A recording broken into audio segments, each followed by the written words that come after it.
Another car on its way out. Cheeky little deal before we hop in the Range Rover and head to Rustival. So I hope to see you all there tomorrow at the British Motor Museum, the Rustival show with Hubnut and the rest of the gang. So yeah, let's get in the motor. We're going to stay overnight beforehand, so we're nice and close by and can get there early, and I hope to see loads of you there.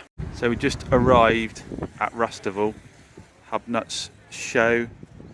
It hasn't even started yet, and the place is absolutely full of cracking cars. There's stuff seen everywhere that I want to take a look at. Got Brooke with me, and she's pointing out cars left, right, and centre. She wants to go and check out. I've just seen a Gordini Turbo, which I've got to go and have a look at. We've got Alpha 145 Cloverleaf over there. It's just everything here. GSA, some American stuff over there. This show is looking like it's going to be awesome. Like I say, it's not even open yet. It's just, this is full of cracking cars. So let's go and have a look. Straight in with is it a VTS or a VTR? It's got leather, so it's probably a VTS, isn't it? When I was a kid, this was the car you had to have. These were the hot hatches everyone wanted. A Tipo. I always wanted a 2-litre 16 valve Tipo, but it's doing its typical Fiat thing. I think that looks suspiciously like coolant. Look at this immaculate Van den Pla Metro. It's got full-blown leather in it. The VP on the steering wheel. This thing's immaculate. You don't see Metros like this very often, do you? That is a cool little car. That must be rare as rock on horse poo in that spec. Lucky it's my first car, 1.3 Astra. Mine was a 3-door, not a 5-door, and I had Opel Manta steels on it. I thought I was a daddy with 185 tyres on it. I just love the egg crate front end of these. I stormed around everywhere. It was a brilliant little car. Oh, look at this Mint BX GTI. This is absolutely my cup of tea. This is gorgeous. It's the best condition I've seen one in. Oh, it's an Athena. It's not a GTI then, it's an Athena. I got it wrong. Wow, what a colour, what condition. This is a seriously nice bit of kit. The C15 van's got a special place for me because my dad bought one of these brand new to set up his business when he moved down to Cornwall.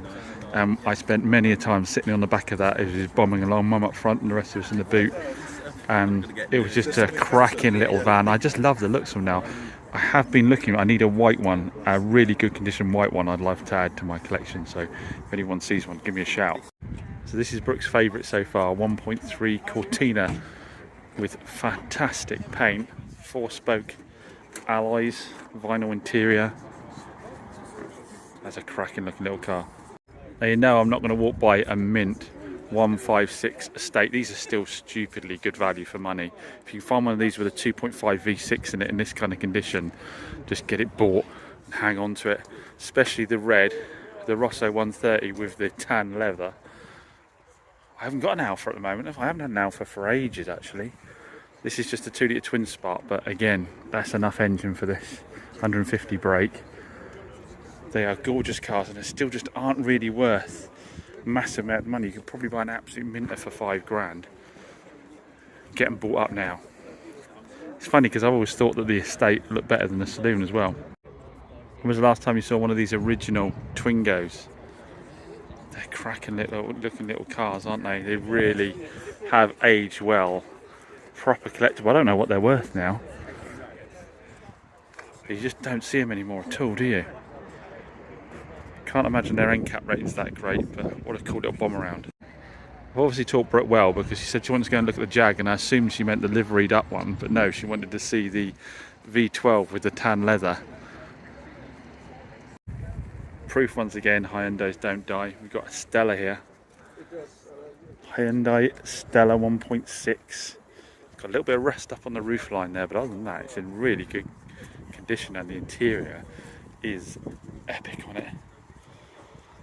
It's like a corduroy. Citroen Visa now. I remember my dad buying my sister one of these as her first car because he was mad on Citroens, and she absolutely loathed the thing. When he turned up with it, you could tell he bought it for himself, not for her really, and she was not, like say, a happy bunny. I think it was like this, yeah, it was a 1.4 like this one I think. Now my mate had a GTI V8, which is very rare, 1.6 GTI. It had the 205 GTI engine in it, and that thing left stuff for dead. No one knew what the hell it was, but it kicked everyone's rear. That's a really cool car to see.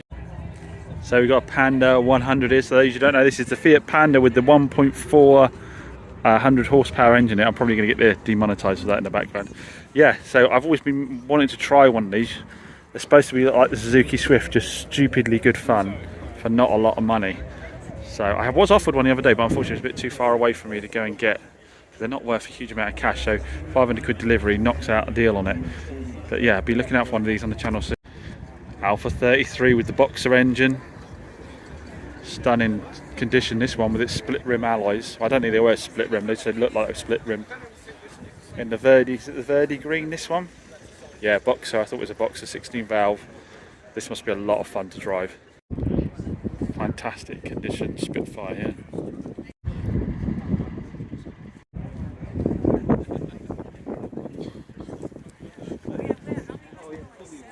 Saab 9000.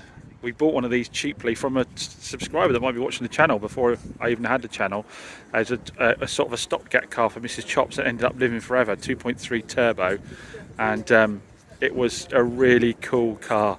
It just wouldn't die. It was, like I say, it was one of those cars you bought just as a stopgap, and you thought, I'll get a proper car in a bit. But it was comfortable, it was quick, and it just ate up the miles. I think it had 140,000 miles when we got it, and just didn't really have a problem. I can't remember why we sold it now. I think just because she fancied a different car.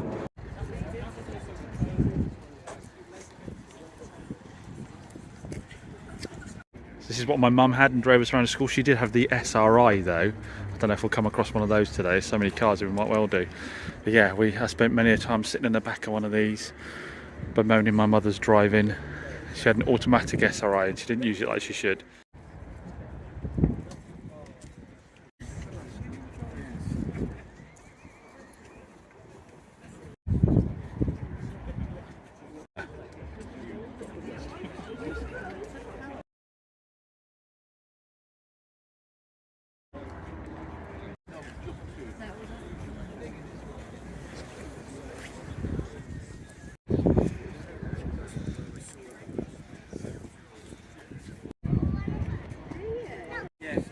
A little Gordini Renault 5. I've got very fond memories of one of these, particularly spinning round as it was hitting every hedge as my mate was driving. I think we were chasing down a Porsche 911. He had in his head he'd be able to keep up with one. But this is a mega rare car. Super cool. I love this shape of Renault 5. 7 Sport, absolutely love this car. Absolutely rare as a rocking horse poo.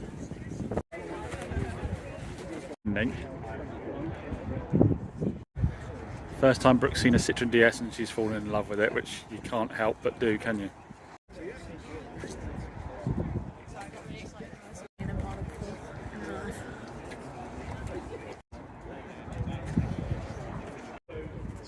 Can't beat an Alfa V6 engine bay, can you? The proper Busso, rather than those later Vauxhall things. If it's all polished up like that, just can't do better. BX GT, almost, well, I'd probably say rarer than the GTI, because I don't suppose people held on to the GTs as much. Fantastic condition. It's got that herringbone interior on it, which I always loved on these.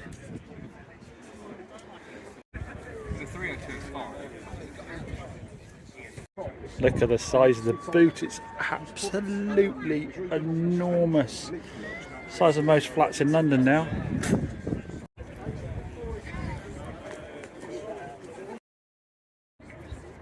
Look everyone, there's an Ital here. I was tempted to bring mine along, but I had Brooke with me and I didn't know if I fancied being on the motorway with Brooke in the car in an Ital. It's a slightly better condition than mine. Its arches are all in one piece. In at 8 mile an hour the way here, so Good enough. Sorry? Right, this gent has been an absolute legend and is letting Brooke sit in his Impala and get a picture because she absolutely loves Impala. Sorry, it's not Impala, is it? What is it? It's this is the XL, yeah. But yeah, because it's Ford XL, but she loves it because it's like the Impala out of. Do you want to pull the door shut, darling? Oh, what a star! She's absolutely loving that. This is one car that I absolutely love, and it's proper rockin' horse blue. Little four-wheel drive, 660 turbocharged, 16 valve, twin cam, mirror. Mirror, is that how it's pronounced? I always want one of those mental little. Like an Acadian, there is another one up there as well, same colour as mine up there. I like the patina of this one. This is cool. This is what I'm looking to do in mine, just unrestored and usable, although they've got a nice new interior on theirs. They may have taken the door handles off those. I'm having trouble getting my winders off at the moment, so that might be a way forward.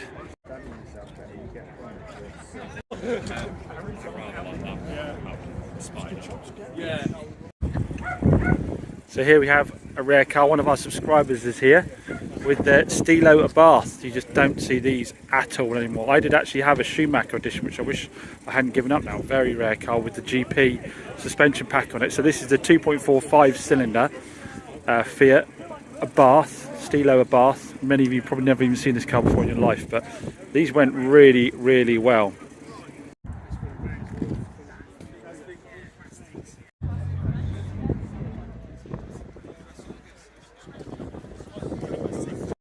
Right, this has to be rarest car of the show. It's a Citroen Visa GTI.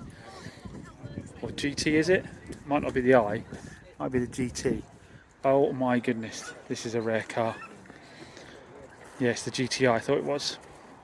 My friend had one of these, and it was mega fast. It's got the 1.6 205 GTI engine in it, but obviously on the longer wheelbase, it's not quite as snappy. Awesome car.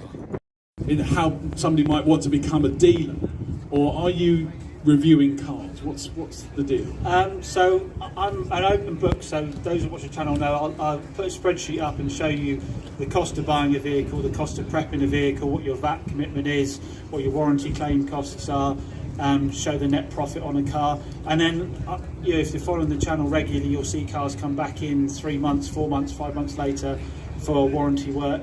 So if people watch all of that and decide they still want to become a car dealer, they can get a more realistic idea of what the margins are. I think there's an easy belief that you get a car at auction that's got £2,000 margin in it, and you wash it, there's £2,000 profit, and you never see it again, which obviously isn't a reality of car dealing. So